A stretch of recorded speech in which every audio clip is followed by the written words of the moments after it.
네, 젠더 갈등, 유전학을 통해 보다 라는 주제로 발표를 하게 된 3학년 송준현이라고 합니다. 네, 오늘 저의 발표는 위와 같은 순서로 진행될 예정이오니 참고 부탁드립니다. 3학년 학기 초에 저희 3학년은 성교육을 받았던 적이 있었는데요. 이 성교육을 아주 2시간에 걸쳐서 받고 난 후에 제 머릿속에 나왔던 건 단 2개밖에 없었습니다. 젠더 갈등은 왜 발생하는 걸까? 그리고 어떻게 해결할 수 있는 것일까? 저는 생투 시간에 진화론을 살짝 접했던 기억이 있는데요. 진화론에 따르면 적자가 생존한다고들 하죠. 그렇다면 우리 호모사피엔스가 이렇게까지 번성할 수 있었던 것에 이 젠더 갈등이 기여를 했었을까라는 의문이었습니다. 암수가 친하게 못 지내게 된다면 번식을 하기 힘든 환경이 조성될 것이고, 그에 따르면 자연히 우리 호모사피엔스는 도태되었어야 마땅했다는 것이죠. 그렇다면 도대체 무엇이 젠더 갈등을 유발하였을까요? 그 원인을 알게 되면은 이 젠더 갈등을 해결할 수 있지 않을까요? 자, 그래서 저는 이 물음에 대한 답을 찾고자 다정한 것이 살아남는다라는 도서를 찾고 경독이 아닌 통독을 하게 되었습니다. 먼저 앞서서 저희 사회에 있는 젠더 갈등에 대해서 간략하게 말씀을 드릴 건데요. 군 가산점제나 임금경찰, 유리천장 등등 다양한 젠더 갈등이 저희 사회에 즐비하여 있습니다. 자, 그렇다면 저와 함께 5분 혹은 10분 동안 책 한 권을 같이 읽어볼까요? 네! 네? 네. 이렇게 도서를 챕터별로 한번 읽어보도록 하겠습니다. 여러분들은 적자 생존의 적자가 무엇을 의미한다고 생각을 하시나요? 환경에 적응을 잘하는 것. 강한 자. 강한 자, 그렇죠. 혹시 사자나 호랑이와 같은 강한 자를 떠오르셨나요? 자, 이러면 만반의 박스, 천반의 푼떡입니다. 적자가 의미하는 것은 신체적 강자가 아닙니다. 이 적자 생존이란 살아남아서 후손을 남기는 능력을 말하는 것이죠. 실제로 다윈은 자상한 구성원들이 가장 많은 공동체가 가장 번성하여 가장 많은 수의 후손을 남겼다라고 기록을 하였다고 해요. 이 말은 강자가 아니라 어떻게 보면 자상한 사람이 살아남아서 좀 더 번식을 하고 이렇게 본인의 자손을 남길 수 있지 않았을까라는 의문을 남겨주게 되는데요. 저희 호모사피엔스가 등장하기 전에 호모 에렉투스, 네안데르탈인이라는 다른 인간 종들도 존재하였습니다. 호모 에렉투스는요, 호모 사피엔스보다 석기 기술 만드는 능력이 뛰어났어요. 그리고 네안데르탈인은 저희들보다 머리도 컸고 온몸이 근육질로 이루어져 있었죠. 어떻게 호모 사피엔스가 살아남을 수 있었을까요? 협력해서. 그렇죠, 협력해서. 그에 대한 답은 협력을 실행할 수 있는 친화력이었습니다. 친화력을 통해서 네안데르탈인과 같은 다른 기타 인간 종들보다 더 큰 규모의 집단을 이룰 수가 있었다고 해요. 네안데르탈인이 한 10명 정도의 무리를 이뤘던 거에 반면하면은 호모 사피엔스는 한 100명이 들어가서 한 대만 때려도 이제 10대 1의 격차를 낼 수가 있었던 것이죠. 자, 그렇다면은 도입을 했으니 본론으로 들어가 볼게요. 자, 저희 인간이 가장 먼저 습득하게 된 능력은 마음 이론이라는 능력입니다. 네? 자, 양승민 군, 왜 저쪽 창문 쪽을 쳐다봤죠? 가리키는 것 같아요. 그쵸. 저희 인간은 타인의 의도를 파악할 수 있는 능력을 가지고 있습니다. 이것을 마음 이론이라고 부르는데요. 이 마음 이론은 호모 사피엔스의 본질이자 종수, 그 어떠한 모든 것들의 시초라고 할 수가 있습니다. 그런데요, 필자가 무슨 생각을 하면은 우리 집 개도 있는 것 같은데? 라고 생각을 해요. 그래서 실제로 이 강아지한테 이 컵 2개에다가 먹이를 하나 숨겨놓고 이제 막 중국 길거리에서 사기치던 것처럼 막 섞은 다음에 오른쪽을 딱 먹이가 들어있는 오른쪽 컵을 선택을 하면은 걔가 오른쪽에 있는 컵을 들치고 먹이를 먹었대요. 또다시 한 번 더 섞어요. 이번에 왼쪽 먹이를 왼쪽에다 넣고 그 왼쪽을 선택하면 왼쪽에 있는 먹이를 먹었대요. 이렇게 걔들도 협력적인 일사소통할 수 있는 능력이 지녔다라는 걸 알게 되는데, 인간 고유의 능력이라고 생각됐던 이 사회적 능력이 어디서 왔을까? 라는 물음에 필자는 가축화로부터 비롯되었다고 말을 하게 됩니다.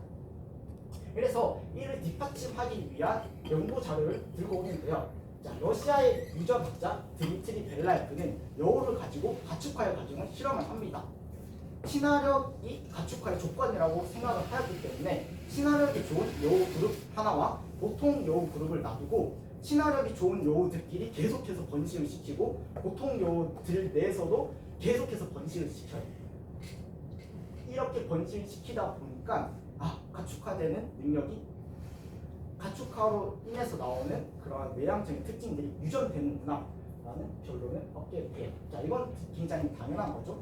하지만 앞서 말씀드렸다시피 친화력이 좋은 여우들을 계속해서 번식시켰다고요. 그리고 이 친화력이 좋은 여우들에서 가축화의 징후들이 나타나게 돼요. 그렇다면 이 친화력도 유전되지 않을까라는 생각을 하게 됩니다. 그래서 좀 잔인한데 보통 여우와 그러니까 새끼를 뵌 보통 여우와 새끼를 뵌 친화력이 좋은 여우를 준비를 해요. 그리고 이 자궁속에 있는 태아를 바꿉니다. 그리고 출산을 시켜요. 출산을 시킨 후에 이 두 여우를 관찰해 보니까 원래 친화력이 좋은 여우의 새끼였던 그 여우는 계속해서 친화력이 좋게 생존을 해나가고요. 원래는 보통 여우 뱃속에 있었던 새끼 여우는 그냥 원래 보통 여우의 성격을 가진 채로 살아갑니다. 이로써 친화력 또한 유전되는구나 라는 사실을 깨닫게 되는 거죠. 근데 이 필자가 박사과정을 공부할 때 지도 교수였던 레멈은 야 그러면은 너가 저번에 그 개가 협력적 의사소통 능력을 지녔다면 그럼 그것도 유전되는 거 아니야? 라고 하면서 미국에 있던 이 필자를 러시아로 보냅니다. 자, 까라면 까야죠. 그래서 가서 연구를 해봅니다. 그 앞서 말씀드렸던 그 개를 대상으로 했던 실험 있잖아요. 이렇게 막 어디를 넣고 숨겨놓던 그 실험을 새끼 여우도 매우 충실히 잘 해냅니다. 단 한 번도 이런 놀이를 했던 적이 없었던 개체도 성공을 하게 되면서 이렇게 협력적인 의사소통 능력 또한 유전이 되는구나. 그리고 이것 또한 가축화로서 나오는 산물이구나 라는 결론을 얻게 됩니다. 근데 이 가축화라는 것이요 어떻게 일어났을까라는 거에 대해서 필자는 자기 가축화라는 새로운 관점을 제시를 합니다. 말 그대로 스스로 가축화가 되었다는 거예요. 개의 조상이 누구죠? 늑대. 그렇죠. 늑대라고 생각을 하죠. 이 늑대가 어떻게 개로 진화를 하였는가라는 물음에 필자는 예전에 원시인들이 움막을 짓고 살아보면 여기서 생활하면서 쓰레기가 나오게 되겠죠. 그 쓰레기라 함은 먹다 남은 음식물 혹은 변을 말합니다. 근데 이 먹다 남은 음식물 쓰레기나 변이 늑대 입장에서 매우 영양가가 높은 물질이었던 것이죠. 그래서 친화력이 좋은 늑대는 그 음식 근처로 가서 먹이를 먹습니다. 그리고 옆에 있던 또 친화력 좋은 늑대가 와서 먹이를 먹어요. 그럼 딱 눈 딱 마주치는 거죠. 스콜한테 하면은 이 둘이 번식을 하게 되면서 계속해서 친화력이 좋은 늑대들이 탄생을 하게 된다는 거예요. 그렇게 되면서 친화력이 점점 좋아졌던 늑대를 인간들은 안으로 들여보내게 됐던 거고 개가 되었다는 겁니다. 자, 그렇다면은 이 자기 가축화에 인간이 꼭 필요한 변수일까요? 그에 대한 부분으로 저희는 보노보라는 아주 귀여운 영상들을 갖고 오게 되는데요. 보노보가 살고 있는 지역은 자원이 매우 풍부해요. 그러다 보니까 앙콕 보노보는 매우 다정하게 진화가 된다고 합니다. 근데 놀라운 거는 수컷 또한 다정하게 진화를 하게 돼요. 왜냐하면 앙콕 보노보가 아주 다정한 수컷 보노보와 번식하는 것을 선호하기 때문에 수컷 보노보 또한 다정하게 진화가 되는데요. 이를 통해서 인간이랑 변수 없이 자기 가축화가 가능하다라는 결론을 내리게 돼요. 그러니까 어느 한 집단에서 어떤 개체가 살아남기 위해서 하는 형질 변화가 자기 가축화에 대한 동력원이라고 할 수 있는 건데요. 쉽게 말하자면 수컷 보노보는 살아남기 위해서 다정하게 진화될 수밖에 없었고 그 다정한 진화가 이 자기 가축화를 이끌어낼 수 있었다라는 겁니다. 자, 그러면은 또다시 의문이 들어요. 인간도 자기 가축화가 되었는가? 라는 질문을 하게 되죠. 근데 이 가정을 하게 되면은 한 가지 문제가 생겨요. 왜냐하면은 앞서 말했듯이 개도 자기 가축화가 되었고 보노보도 자기 가축화가 되었는데 왜 인간만이 번성할 수 있게 되었느냐라는 물음에 도달하게 되죠. 그에 대한 답변으로 필자는 우리 인간, 뭔가 호모사피엔스는 뇌가 크기 때문에 그에 따른 높은 자제력을 갖고 있어서 번성할 수 있게 되었다라고 말하는데 이것 또한 문제점이 있어요. 왜냐하면은 저희 현생 인류와 같은 현생 인류가 가진 이 두개골은 약 20만 년 전에 완성이 되었는데 현대 인류의 이런 특성이 나타나기 시작한 건 약 5만 년 전이라고 해요. 이 15만 년 동안의 공백을 저희는 설명을 할 수가 없고 네안데르탈인조차 우리 호모사피엔스와 비슷한 크기의 두개골을 가졌다고 해요. 그래서 필자는 이 자제력뿐만 아니라 앞서 급속한 사회 연결망 또한 우리 종이 번성할 수 있었던 요인이라고 말을 하게 되는 거죠.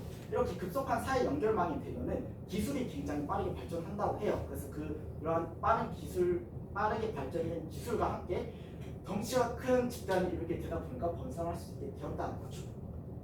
자, 이에 대해서 사람 자기 가축화 가설은 이렇게 말합니다. 인간이 번성할 수 있었던 건 친화력 때문입니다.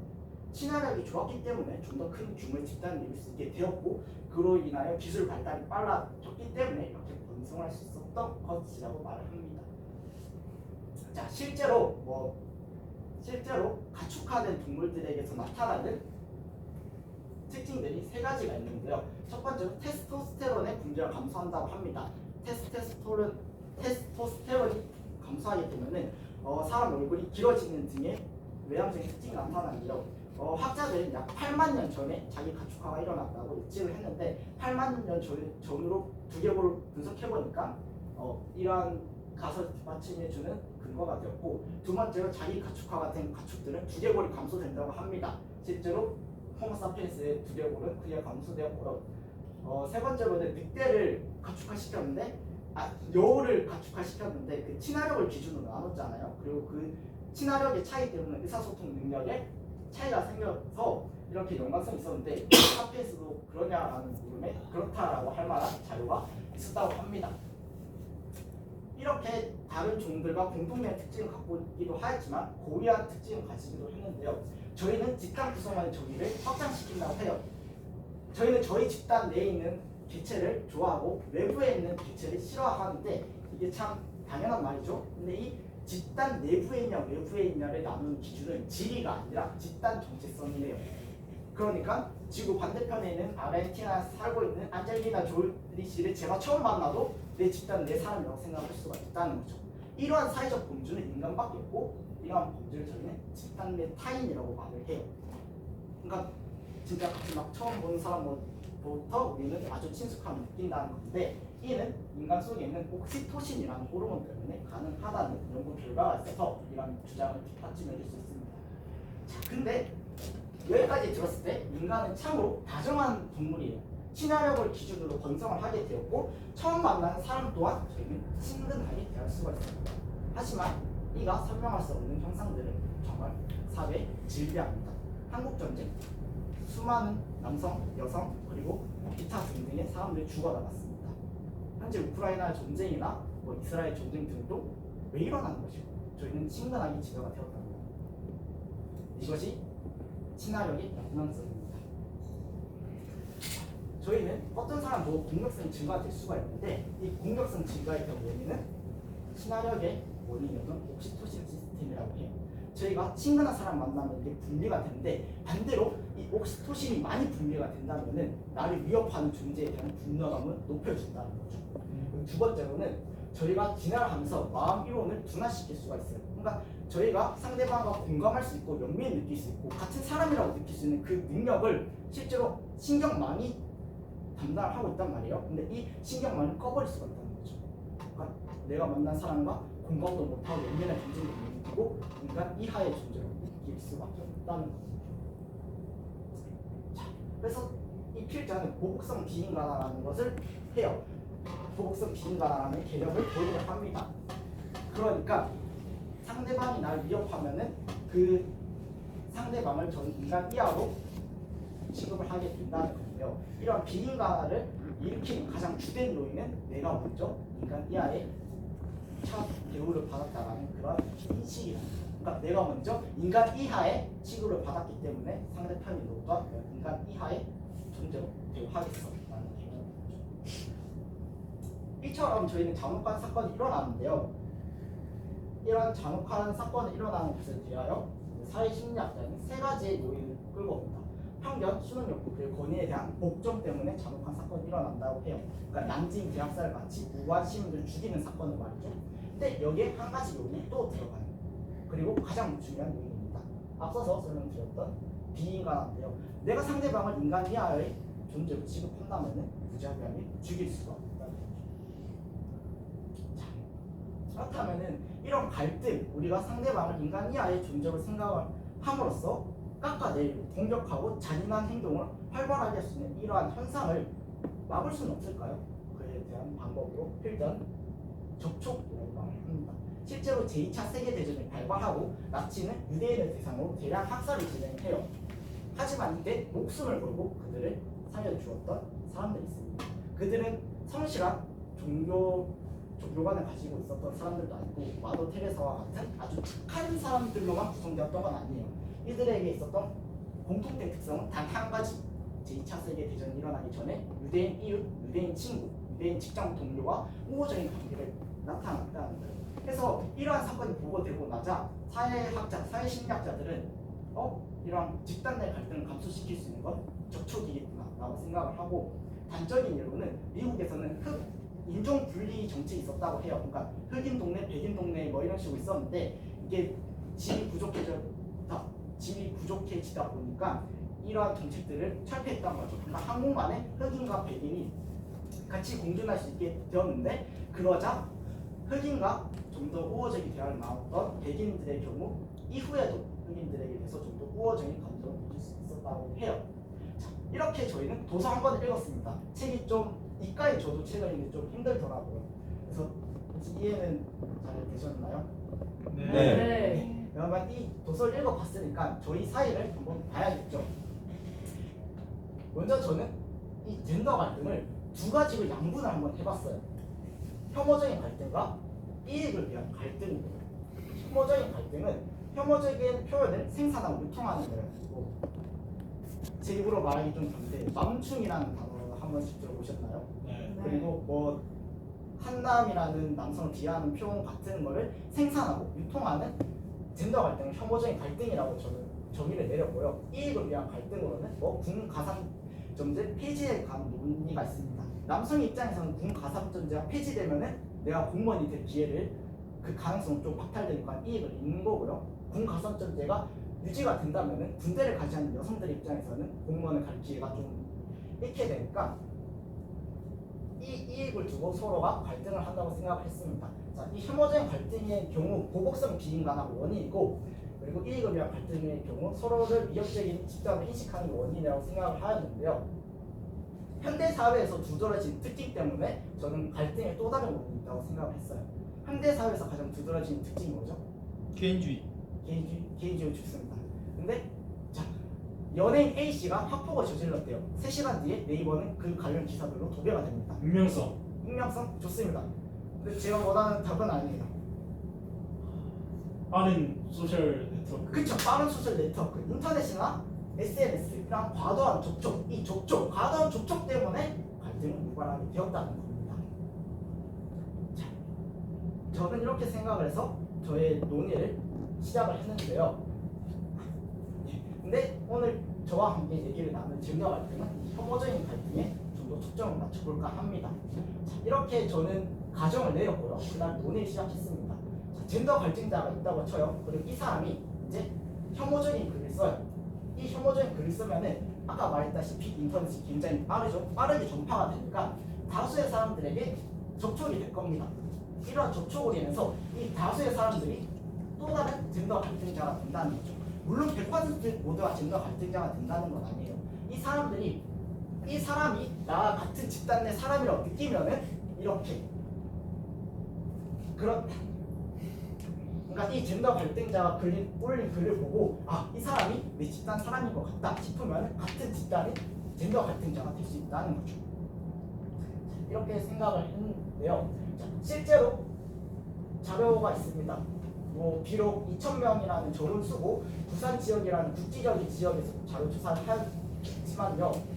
젠더 갈등 발생 원인으로 언론 및 방송 매체의 성별 갈등 조장에 공감한 사람이 가장 많았습니다. 그리고 두 번째로는 논문을 읽어보았는데요. 이 논문에서는 요초 사이트 M사이트가 등장한 이래로 남성 혐오 신조어가 증가하였다고 합니다. 그리고 이 사이트 자체가 여성들의 여성 혐오에 대한 그 사건들을 공론화해준다 하면서 지지를 받기도 했는데요. 반대로는 남성 혐오를 조장한다라는 공격을 받기도 하였습니다. 거기서 뭐라고 말하냐? 가장 설득력 있는 입장은 차별받았던 여성들의 남혐보다는 남성들의 여혐이 좀 더 심각하다라고 입장이 가장 설득력이 있는데요. 이를 보면은 인터넷 매체가 이러한 혐오 갈등의 주축을 이룬다는 걸 알 수가 있고요. 두 번째로는 먼저 우리가 비인간화를 당했으니까 상대방은 비인간하게 되는 보복성 비인간화를 엿볼 수 있는 대목입니다. 그리고 두 번째로 남초 온라인 커뮤니티에서는 아까 말씀드렸던 M사이트를 열등한 것이라고 표현을 하고요. 족발, 돼지 등등의 표현을 사용하는데 이 또한 비인간화를 한 거죠. 그리고 밑에 보시면은 남성이 피해자였던 디지털 성범죄가 있어요. 그에 대한 댓글로 남자라서 수사가 좀 더 느리게 진행되었다라는 대목은 남성이 스스로를 사회적 약자로 생각을 하고 역차별을 당하고 있다는 걸 밝혀주는 대목인데요. 이 또한 우리가 먼저 역차별을 당하고 있는 인간이하의 존재는 비인간화를 당했기 때문에 이런 현상이 나왔다라고 추측을 할 수가 있습니다. 또한 여론조사 기업인데요. 여기서 여러분께서 눈여겨보셔야 될 부분은 여기입니다. 우리 사회에서 젠더 갈등이 심각하다라고 생각을 했는데 이렇게 연령이 줄어들면 줄어들수록 퍼센테이지가 혹은 숫자가 늘어나는 걸 볼 수가 있습니다. 그러니까 인터넷에 접근성이 좋은 젊은이들이 좀 더 많은 젠더 갈등을 조장하는 글이나 매체들을 접하게 되면서 심각성을 느꼈다고 할 수가 있게 되겠죠. 자, 이렇게 저의 논의가 이 원인에 대한 저의 분석이 끝이 나는데요. 그렇다면은 일어난 원인을 알게 됐으니까 해결책도 그에 마땅하게 내릴 수가 있을 겁니다. 가장 먼저 대전제를 깔고 들어갈 건데요. 혐오 갈등은 100% 멈출 수 없다고 생각을 했습니다. 왜냐하면은 비인간화가 원인이기 때문에 어떤 사람 인식을 저희가 인위적으로 조작한다는 건 불가능하기 때문이죠. 그렇다면은 이 혐오 갈등을 최소화시킬 수 있는 방향으로 해결책을 한번 생각해 보아야 되는데요. 첫 번째로는 혐오로 조장하는 정보를 접하지 못하게 유도를 해야겠죠. 혐오감을 조장하는 글에 대해서는 처벌을 강화한다든지 개개인이 그러한 커뮤니티를 접하지 않도록 노력해야 되며 나라와 학교에서는 제대로 된 교육을 시행해야 됩니다. 그리고 두 번째로는 이 접촉을 좋은 방향으로 이용하면 돼요. 예를 들자면은 남녀 간의 우호적인 관계를 조작해주는 정보를 확산시킬 수 있는데요. 저는 이게 TMI 했는데 저는 연애보다는 결혼이 더 좋단 말이에요. 그러니까 저는 연애는 선택이어도 결혼은 필수입니다. 그러니까 저는 중매를 해서라도 결혼을 하고 싶은데요. 제가 이런 말을 왜 갑자기 드리냐면은 인간극장 중에 진짜 4개의 깊었던 에피소드가 뭐였냐면은 백발의 노인이셨던 두 분께서 진짜 따로 살았던 것보다 함께 살았던 기간이 더 많으셨을 텐데 머리가 새하얗게 되고 피부가 짜글짜글해졌던 그 상황에서도 정말 신혼처럼 생활하시더라고요. 할아버지는 할머니께 장난을 치시고 할머니 남타를 보이시는 그런 모습을 보니까 정말 결혼을 하고 싶더라고요. 자, 이처럼 접촉은 진짜 강인한 힘을 가지고 있기 때문에 좋은 방향으로 사용한다면 젠더 갈등을 충분히 해결할 수 있을 것 같습니다. 왜냐하면 이 접촉이란 게요, 실질적인 접촉은 국한되는 게 아니에요. 소설이나 연속극으로 통해서도 이러한 접촉의 효과를 낼 수가 있고요. 심지어는 상상만으로도 이런 접촉의 효과를 낼 수가 있다고 합니다. 그래서 이런 쪽으로 이용이 되었으면 좋겠습니다.